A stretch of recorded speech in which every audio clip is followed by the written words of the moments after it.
काली हवेली गांव के किनारे खड़ी एक ऐसी इमारत थी जो दिन के वक्त आम सी लगती, मगर सूरज ढलते ही इसके गिर्द खौफ की चादर तान ली जाती। हवेली की दीवारों पर चढ़े दरख्तों के साए ऐसे महसूस होते जैसे किसी ने काले हाथ फैला रखे हों। हुआ के चलने पर दरख्तों की सरसराहट दिल के अंदर उतरती चली जाती। गांव के बूढ़े कहते थे कि ये जगह कभी खुशियों से भरी थी, मगर एक जुल्म ने सब कुछ बदल दिया। बरसों पहले यहाँ एक औरत रहती थी जो खामोशी से हर दर्द सहती रही। जब इस पर होने वाला जुल्म हद से बड़ा तो एक रात इसकी जान चली गई, मगर उसकी रूह इस हवेली में कैद हो गई। वक्त के साथ इस कहानी ने खौफनाक शक्ल इख्तियार कर ली और गांव वाले शाम के बाद इस रास्ते से गुजरने से भी डरते थे। बच्चों को डराया जाता कि अगर जिद करोगे तो चुड़ैल आ जाएगी। यूं काली हवेली खौफ की अलामत बन गई। लोग कहते थे कि इस औरत के आंसू आज भी दीवारों में बसे हैं। रात के सन्नाटे में इसकी सिसकियां सुनाई देती हैं। कुछ का कहना था कि उन्होंने सफ़ेद कपड़ों में एक साया देखा जो खिड़कियों के पीछे हिलता था। बुजुर्गों के मुताबिक वो औरत मासूम थी, मगर उसके साथ होने वाला सलूक जालमाना था,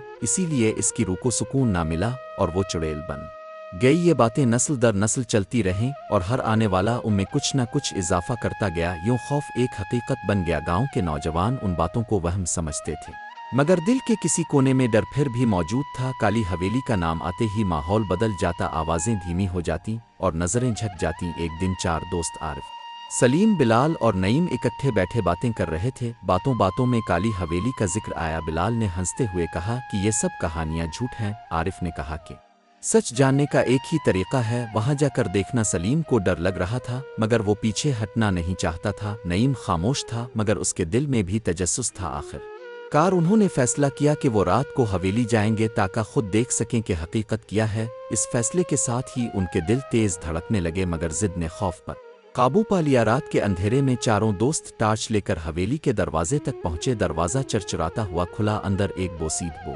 फैली हुई थी। दीवारों पर जाले थे और फर्श टूटा हुआ था। हर कदम के साथ दिल की धड़कन तेज हो रही थी। मरकजी हाल में एक बड़ी तस्वीर लगी थी जिसमें एक औरत की आंखें अजीब अंदाज में घोर रही थीं। बिलाल ने मजाक किया, मगर आरिफ ने महसूस किया कि आंखों का रंग बदल रहा है। इसी लम्हे हुआ तेज हो गई और एक खिड़की जोर से बंद हुई। सलीम के मुंह से बेइख्तियार निकला कि हमें वापस जाना चाहिए, मगर कोई पीछे ना हटा। ऊपर के कमरे में एक बड़ा आईना रखा था। जब टार्च की रोशनी इस पर पड़ी तो चारों ने अपनी परछाइयां देखे, मगर अचानक एक और साया नजर आया। वो साया औरत का था जिसके बाल लंबे और आंखें जलती हुई लग रही थीं। आरिफ ने पीछे मुड़कर देखा, मगर कुछ ना था। अचानक वो साया आईने से बाहर आ गया। सफ़ेद लिबास, लंबे नाखून और खौफनाक मुस्कुराहट के साथ इसने कहा कि तुमने मुझे जगा दिया है। कमरा सर्द हो गया और कांपने लगे। बिलाल खौफ से गिर पड़ा। चुड़ैल इसकी तरफ बढ़ी। नईम ने फौरन अपनी जेब से तावीज़ निकाला और दुआएं पढ़ने लगा। तावीज़ की रोशनी फैली और चुड़ैल चीखने लगी। इसकी आवाज़ से पूरा मकान लरज उठा। शीशे टूटने लगे